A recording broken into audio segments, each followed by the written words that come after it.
Hello, welcome to the Gabriel TV. And as you are aware, some politics are on top gear. And today I'm with one of the analysts who will explain to us the process and why there is much interest in some elections in most of the universities.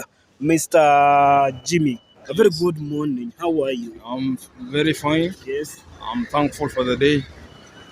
Uh, there's a lot to talk about today about some, of course, that is Student Association of Maseno University. Yeah, Yes. Tell us the interests. Why is there much interest in these politics? yeah. There's much interest in politics, not only for the aspirants, but also for the supporters and students, because when you are elected as a leader, you are going there to represent the interest of the all comrades, not only for the few chosen, but for the all comrades. But for the aspirants, I think they are going there maybe to extend and ensure that their territories and wealth are increased. All right, and there is a rumor that most of the students' leaders nowadays are weak. We have a lot of weak leaders. What needs to be done to have vibrant leaders that we have been seeing as the likes of Babu Wino? What went wrong? I think something went wrong is it happens like nowadays. There's this association of people. Like, for example, they're coming from various counties. For example, for me, I'm coming from Rift Valley. We have Sirikwa. So there's this behavior whereby there are some few leaders in those houses. They want to choose among the aspirants. Of course, in a house, we may have 4 to 5 aspirants who want to become some chair. But for them, they always choose that weak leader that they know if he might be elected, they will be under the control of those few leaders for the sake of their interest. So for me, I don't see the need of endorsing any aspirants to go for that some leader. All right, there's these house leaders, there's this house groups. Do they matter? We have the Mswepa, Mulesa. Do they matter? Yes, it do matters, but when you see they are starting to sidelines other aspirants, for example, in a house you can have, or you can find that we have 4 aspirants who wants to become some chair, but the house will want the 3 to step down for the sake of the interest of the house. So the house will choose one of them, and they may end up asking the other 4 to step down, of which I see it's not good. For me, I don't see any need of endorsing. Let them all go for that competition, and of course whoever who will win, he will come and endorse later, or will come and assemble him and call him that we are summoning you, come please sit with us, we discuss anything that affect our house. What do you think needs to be done for the new aspiring Somo leaders? What should they do that the previous leaders have not done in Maseno? I think the thing is things deal with security here in Maseno. We have been hearing of some incidents whereby a comrade is beaten, is being slaughtered by, I don't know, but I can say neighboring communities, because this era of we are neighboring with some people here in Maseno, and of course the thing is those leaders who are elected, they need to ensure that there is good security around Maseno, and of course they need to collaborate with the police officers. As a political analyst, can you tell us the strategies that needs to be done to ensure there is proper security around Maseno University?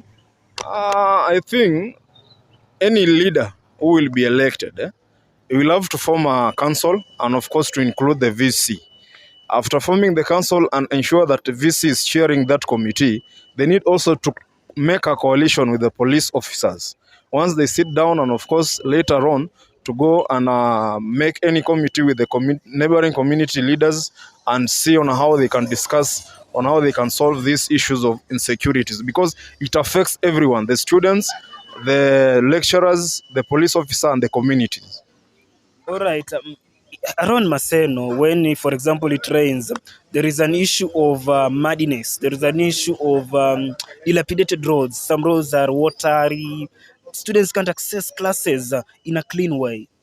What do you think that these SOMO leaders have failed to do? I think they are failing to address the issue to the administration, because anything that affects a comrade, the administration need to respond, and of course immediately, with immediate effect. So these leaders are failing maybe to address the issue of uh, poor roads around Maseno which affect us. So the thing is, let them address the issue to the administration, and of course to ensure that the issue is being addressed and followed up. All right. In the next 7 days, there will be a lot of there will be elections here in Maseno. Can you actually tell us? Is there a two-horse, three-horse, or a four-horse race? I think the race is tight. We have those who are endorsed, but I don't see any effect. If anybody is being endorsed, me, I don't see if that will hurt or bring any vote to you. But for them, maybe it's the other way. We have many aspirants, 10 of them. They are all aspiring to become SOMU chair. The race is tight, and of course, I think it's now high time for them to utilize these 7 days to ensure they meet all the delegates, 195 of them, and of course, they convince them. And also, what I like to advise the delegates is do not vote for an aspirant because he was endorsed by your house. When you vote for that aspirant who was endorsed by your house, he is going after the interest of those people who endorsed him. So vote for that leader, he will go there and represent the comrade interest. All right. And we expect a lot of vigorous activities from today, henceforth, up to the lapse of the 7 days. What are you advising the aspirants as per now? I think they should do a peaceful campaign. Of course, that is called a clean campaign. They should not fight against each other. The only thing that they need to do is to sell their policies and ensure that they convince those delegates to vote for them, not forcefully but willingly. All right. Thank you for your time. And we shall be here to dissect more after the elections, where for now, we don't have a two-horse race. It's still split. Yes. And we are waiting to see. Thank you for your time. And the analyst has been Jimmy Kipkoech.